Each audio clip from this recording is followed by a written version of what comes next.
Assalamualaikum warahmatullahi wabarakatuh. Bismillah wa billah walhamdulillah. Allahumma salli wa sallim ala sayyidina Muhammad wa ala alihi wa sahbihi ajma'in, amma ba'du. Saudaraku yang budiman, saudaraku yang beriman yang dirahmati Allah, yang semoga dalam naungan Allah Subhanahu wa taala tiada lain kita mengharapkan ridha dan rahmatnya Allah, tiada lain kita mengharapkan salah satu karunia-Nya Allah, biidznillah, birahmatillah, bi'anillah, bifadlillah, dan birahmatillah.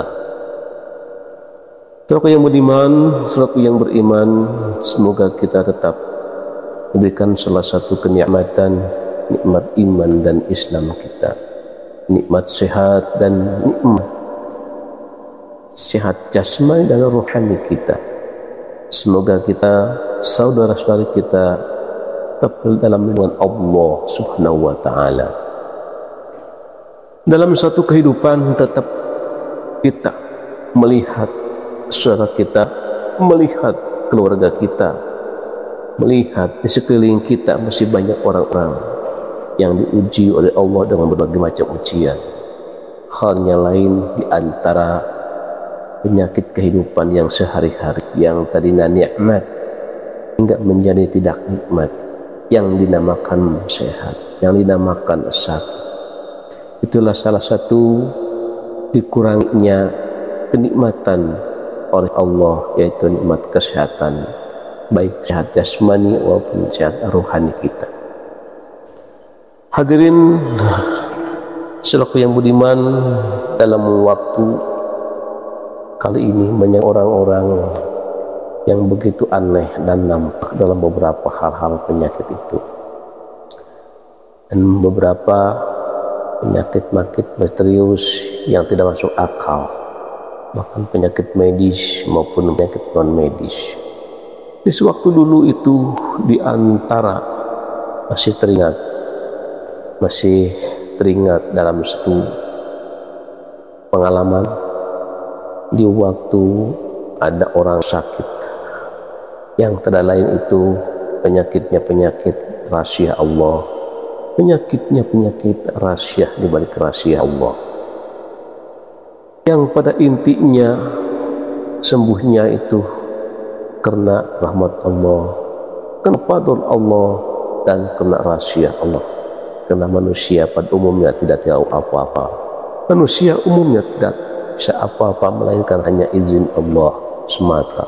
Manusia adalah salah satu cuman hanya pelantara untuk penyembuhan di antaranya manusia, tetap hanya Allah yang menyembuhkannya.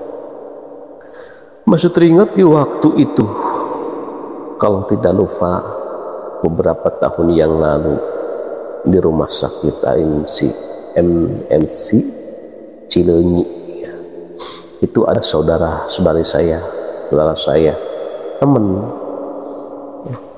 yang padahal itu orang tuanya itu bekasnya dulu itu mantannya, usianya itu sekitar 50 tahun ya, masih kuat, menjajak, begitu perkasa. Dulu waktu aktifnya itu mantan ketua padepokan dunia persilatan ya, yang namanya bekas pimpinan padepokan dunia persilatan, tahu pasti segala sesuatunya serba ada dalam dirinya, serba mampu dalam tubuhnya, dalam kehidupannya, baik segi kebal maupun segi pertahanan tubuh, baik segi pertahanan dari hal-hal macam-macam, dari serangan-serangan gaib, sihir, santet, lain sebagainya. Dan seketika itu, wallahu a'lam bishawab, mungkin tak tahu teguran dari Allah, mungkin tak tahu peringatan dari Allah, mungkin tak tahu istilahnya mengingatkan kepada orang-orang yang sehat di sekelilingnya bahwa tidak setiap manusia akan kuat selamanya. Bahkan manusia tidak akan kokoh dan terpercaya selamanya, suatu saat akan kena lemahnya. Kan hanya Allah yang maha kuasa, Allah yang maha perkasa, Allah azza wa jalla yang maha segala-galanya. Seketika itu sakitnya itu ya, tak karuan, yaitu tidak bisa bernapas, napasnya sesak kayak orang mau mati, kayak orang mau meninggal, sekarat. Ya, di dalam rumah sakit itu alat canggih yang begitu pawan, terutama oksigen penyambung napas itu. Suara dari bisikan tarikan napas melalui oksigen melalui mesin-mesin alat pembantu itu begitu keras kedengarannya untuk menyambung napas, untuk memperkuatkannya si nyawanya itu melalui alat-alat medis itu. Ketika itu pribadi sama teman disuruh ke situ ya, disuruh lihat ya, tolongin saya, liatin bapak saya, karena Allah takut ada apa-apa dalam dirinya, itu hanya Allah yang Maha tahu, coba dilihat ya. Saya di situ merasa aneh dan bingung, dan merasa kebingungan sebenarnya. Kenapa penyakit kayak gini mas sebenarnya penyakit istilahnya rahasia di balik rahasia. Kalau tidak ada pertolongan dari Allah, kalau tidak ketentuan dari Allah, kita bimbang dan tidak tahu apa-apa. Begitu pula pribadi saya di situ merasa bingung, merasa takut juga. Padahalnya pribadi saya tidak tahu apa-apa dan tidak bisa apa-apa ketika itu. Cuman melihat apa itu, cuman dilihat dan melihat sakit, tarik nafas kayak orang yang mau mati, sakaratul maut. Napasnya itu ke atas ke bawah, ke atas ke bawah, hampir kan salah enggak sadarnya itu. Mata setengah melotot gitu ya, bibirnya setengah mau bicara tapi kayak nggak bicara, susah kalau katanya mau bicara. Di ketika itu pribadi santai saja karena tidak ada salah satu, belum ada titik terang, belum ada salah satu ilham untuk kayak gimana. Di situ kita keluar dulu, kita merokok santai seperti biasanya, ngobrol sama teman-teman anak-anak keluarganya di situ. Udah larut malam, sekitar jam 12 kurang ya, saya masuk lagi ke dalam ruangannya itu sama anaknya itu. Semakin malam semakin larut ya, semakin berdebar-debar jantung, semakin mencengangkan, semakin menakutkan sebenarnya. Karena hal-hal seperti ini karena mengingatkan kita dalam ruh dan sakaratul maut. Karena posisi ini mengingatkan salah satu setiap manusia itu, mungkinkah sakit kayak gini kita akan mengalami, wallahu a'lam.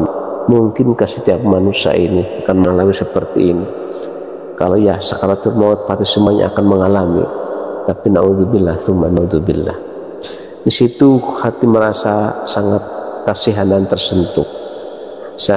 Tetapan mata, tetapan pandangan pribadi mata melihat ke seluruh tubuhnya, dari mulai atas, dari mulai leher, dada dan kaki saya dilihati, dipandangin secara lurus.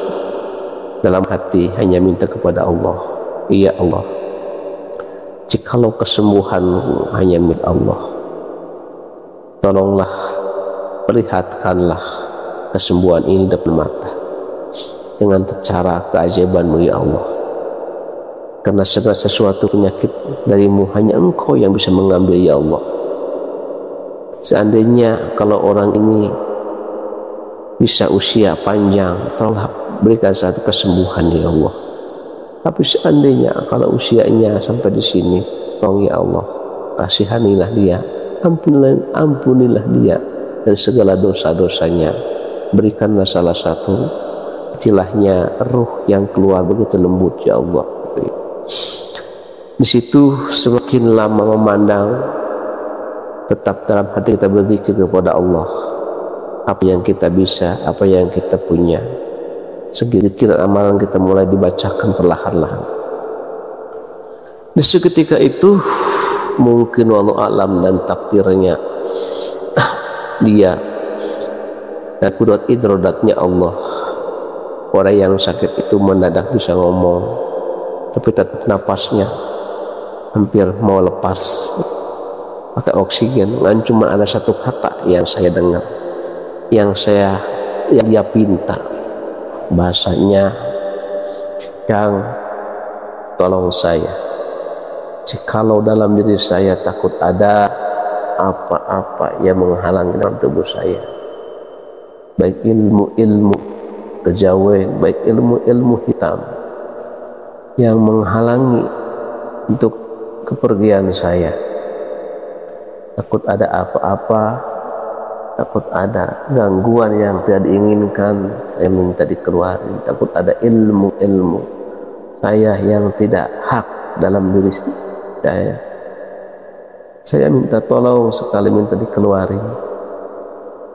Karena Allah, dia mengatakan begitu, langsung tiba-tiba wallahu a'lam, tiba-tiba biidznillah bifadlillah, tangan yang tadinya diam, tangan pribadi saya yang tadinya diam, memegang salah satu tasbih, mendadak hidup tangan saya. Wallahu a'lam, dia menampar tangan saya, menampar kedua pipi, kepala, leher, kayak ditampar, kayak dipukul-pukul, kayak orang disiksa. Prit, plak.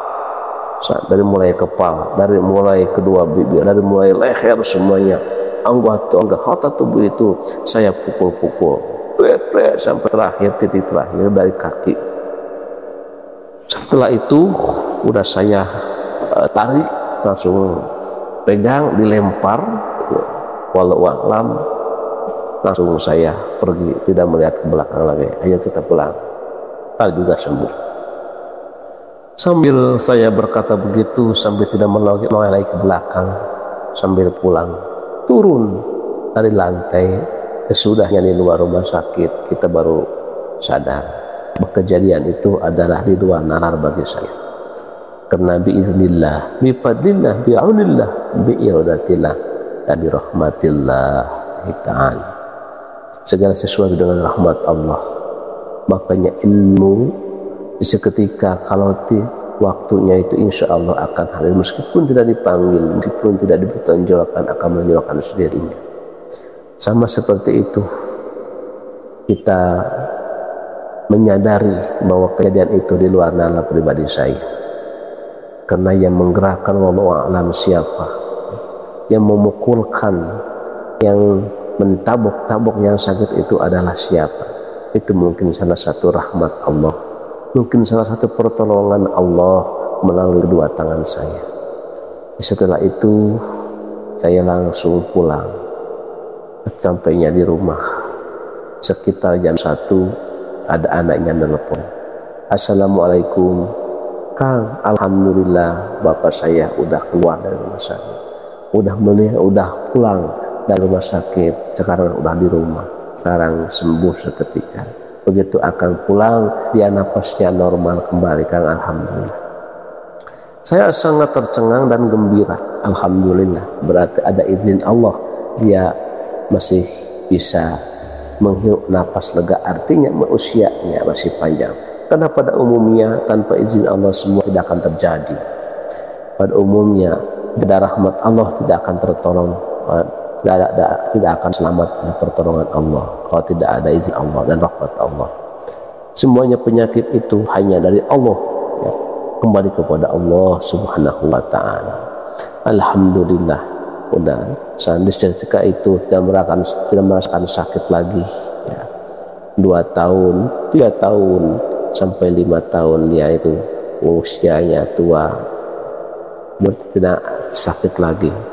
Dia tasyakur binikmah, semakin rajin, semakin taat ibadah, dan semakin bertawakal kepada Allah Subhanahu wa ta'ala. Baru menyadari segala sesuatu, kanuragan, ilmu kejagoan, ilmu salah satu kewibawaan, ilmu salah satu kejawaraan, kejagoan di seketika waktu dan zaman-zaman dahulu itu, hingga membuat orang menjadi takut, hingga menjadi kuat di seketika kehidupannya. Ternyata tidak ada apa-apanya dengan pertolongan Allah, dengan ilmu Allah.